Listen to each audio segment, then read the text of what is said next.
గగన్ ఇంకా సోను ఇద్దరు అన్నదమ్ములు. వాళ్ళ అమ్మ చనిపోయే ముందు గగన్కి సోను బాధ్యతని ఇస్తుంది. ఎందుకు అంటే గగన్ చాలా తెలివైనవాడు, ఇంకా సోను చాలా అమాయకుడు.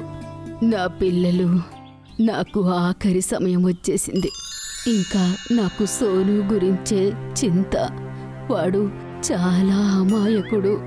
వాడి జీవితం ఎలా సాగుతుంది? ఇంకా వాడికి కుంటివాడు, ఒక కాలు లేదు. అమ్మా, మీరెందుకలా అంటున్నారు? బాబు, ఏదో ఒకరోజు అందరూ వెళ్ళాల్సిందే. కానీ ఇప్పుడు నా సమయం వచ్చింది. నేను మీ నాన్న దగ్గరికి వెళ్ళిపోతున్నాను. గగన్, నేను సోను బాధ్యతని నీ పైన వదిలి వెళ్తున్నాను బాబు. మనకి ఉన్న పొలంలో మీరు వ్యవసాయం చేసుకోండి. ఇంకా గగన్, సోనుని నువ్వు జాగ్రత్తగా చూసుకో, ఆ పంటని పండించి. అలా చెప్పి సోను వాళ్ళ అమ్మ చనిపోతుంది. సోను చాలా బాధపడతాడు. గగన్ కూడా వాళ్ళ అమ్మ చనిపోయిందని బాధపడతాడు. కానీ అతనికి చాలా ఆనందంగా కూడా ఉంటుంది. అతనికి వ్యవసాయం చేసుకోవడానికి కాస్త పొలం వచ్చింది అని. ఇంకా ఇప్పుడు అతను చాలా హాయిగా జీవితం గడపగలడు. అమ్మ వెళ్తే వెళ్ళింది, కానీ తన బాధ్యతలన్నీ నాకప్పచెప్పి వెళ్ళింది. ఈ కుంటివాడైన సోనిని ఎంతకాలం భరించాలి? నాకు కుటుంబం ఉంది కదా, పిల్లలు పుడతారు. కానీ వీణ్ణి జీవితాంతం నా దగ్గర ఎలా ఉంచుకోవాలి? లేదు, నేను అలా చేయకూడదు. గగన్ ఆలోచిస్తూ ఉంటాడు. అతను సోనుని అతని దగ్గర నుంచి దూరంగా ఎలా ఉంచాలి అని. అప్పుడే అతని మెదడుకి ఒక ఆలోచన వస్తుంది. ఇంకా అతను సోనుని పిలుస్తాడు. చూడు సోను, అమ్మ మనల్ని వదిలేళ్ళింది. నీ బాధ్యత నాపైన పెట్టి వెళ్ళింది. మనకింత పొలం ఉంది కదా, దాన్ని నేనొక్కడినే ఎలా చూసుకోగలను? నాకు వ్యవసాయం కూడా రాదు. ఇంత పెద్ద పొలంలో వ్యవసాయం ఎలా చేస్తాను? అది నాకు రానే రాదు. ఎందుకంటే అమ్మతో పాటు నేను వ్యవసాయం ఏనాడు చేయలేదు. రోజంతా తనతో పాటు నువ్వే వ్యవసాయం చేసేవాడివి. అమ్మ నన్ను వ్యవసాయం చేయనిచ్చేది కాదు. కేవలం చదువుకున్నానంతే. అన్నయ్య, నువ్వు ఎందుకు కంగారు పడుతున్నావు? నేను పొలం చూసుకుంటానులే. నువ్వు నీ చదువుకో. సోను, నువ్వెంత మంచివాడివిరా. నువ్వు పొలం బాధ్యత తీసుకుని నా పైన ఉన్న చాలా భారాన్ని తగ్గించావు. నువ్వు పొలం చూసుకో, నేను చదువుకుంటాను. మీరు నిశ్చింతగా ఉండండి, నేను పొలానికి వెళ్తాను. సోను ఎండలో కూడా వ్యవసాయం చేస్తాడు. అతను శనగపప్పు ఇంకా కందిపప్పును పండిస్తాడు. అవి చాలా బాగా పండుతాయి. వాటిని చూసి సోను చాలా ఆనందపడుతూ ఉంటాడు. ఎందుకంటే అతని కష్టం ఫలించింది కాబట్టి. అతను పరిగెడుతూ గగన్ దగ్గరికి వెళ్తాడు. అరే ఆగు, ఎందుకలా పరిగెడుతున్నావు? అంత పెద్ద అవసరం ఏమొచ్చింది నీకు? మామూలుగా నడవనే లేవు, ఇప్పుడు చూడు గాల్లో ఎలా పరిగెడుతున్నావు. అన్నయ్య, విషయం అలాంటిది. నా కష్టం ఫలించిందన్నయ్య. మన పొలం ఎంత బాగా పండిందో చూడు. గాలిలో ఎంత బాగా ఎగురుతుంది చూడు.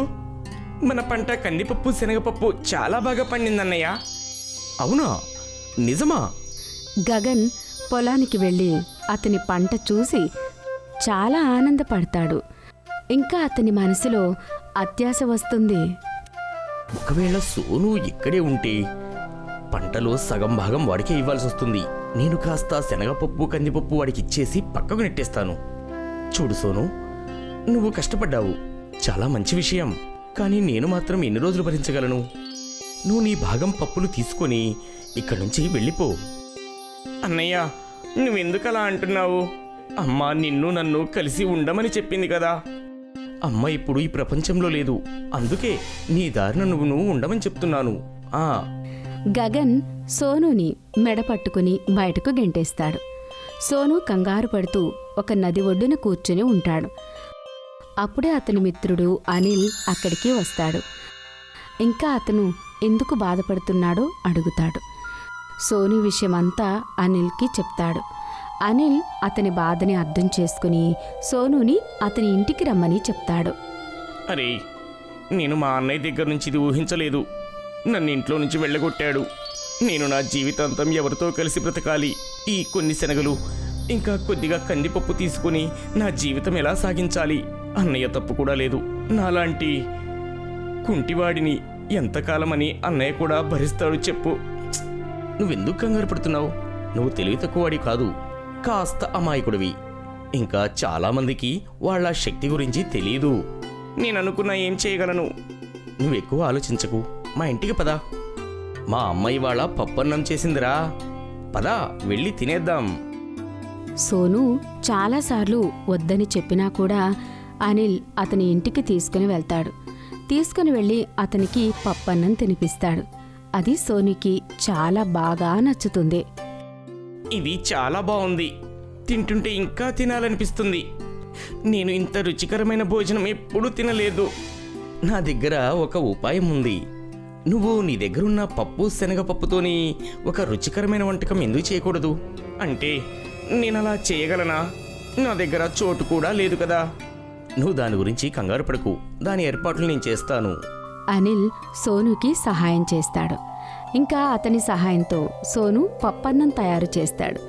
కానీ అక్కడికి ఏ కస్టమర్లు పప్పన్నం తినడానికి రారు. అప్పుడే అక్కడికి ఓ ముసలావిడ వస్తుంది. ఇంకా అతన్ని భోజనం పెట్టమని అడుగుతుంది. అమ్మా, ఇవాళే దుకాణం మొదలుపెట్టాను. ఇప్పటి వరకు కూడా ఒక్క కస్టమర్ కూడా రాలేదు. మీరే నా మొదటి కస్టమర్, రండి తినిపిస్తా. కానీ బాబు, నీది ఈరోజు మొదటి సంపాదన. నాకు ఇవ్వడానికి నీ దగ్గర ఏమీ లేదుగా. మీ దగ్గర చాలా విలువైనదే ఉంది, అది మీ ఆశీర్వాదం. మీరు కేవలం నన్ను ఆశీర్వదించండి చాలు, ఇక తినండి. ఆ ముసలావిడ పప్పన్నం తిని చాలా ఆనందిస్తుంది. ఇంకా తన సంచిలో నుంచి కాస్త శనగపప్పుని తీసి, నా దగ్గర నీకివ్వడానికి ఏమీ లేదు, కానీ ఇదిగో ఈ శనగపప్పు నా ఆశీర్వాదం అనుకొని నీ దగ్గర ఉంచుకో. ఇంకా దీన్ని నీ పప్పులో కలుపుకో. అలా చెప్పి తను అక్కడి నుంచి వెళ్ళిపోతుంది. మరుసటి రోజు సోను మళ్ళీ పప్పన్నం తయారు చేస్తాడు. ఇంకా ఆ ముసలావిడ ఇచ్చిన శనగలను ఆ పప్పన్నంలో వేసేస్తాడు. ఆ పప్పు తయారవ్వగానే కస్టమర్లు లైన్ కడతారు. ఇంకా సాయంత్రం వరకు అతనికి చాలా డబ్బు వస్తుంది. అతను అతని కళ్ళను నమ్మలేకపోతాడు.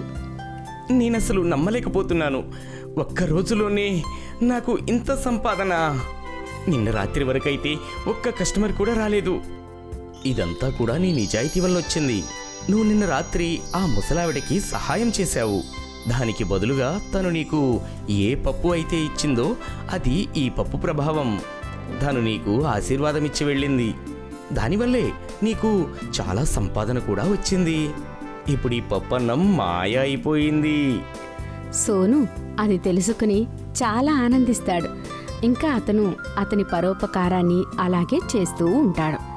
పప్పన్నం అందరికీ కడుపు నిండా పెట్టిన తర్వాత సాయంత్రం మిగిలిన పప్పన్నాన్ని అతడు ఎలాంటి వాళ్ళకి ఇచ్చేవాడంటే, ఎవరి దగ్గర అయితే తినడానికి భోజనం ఉండదు అతను పేదవాళ్ళకి మిగిలిన పప్పన్నం మొత్తాన్ని పంచేవాడు. ఇప్పుడు అతను చాలా బాగా సంపాదించి ధనవంతుడు అవుతాడు.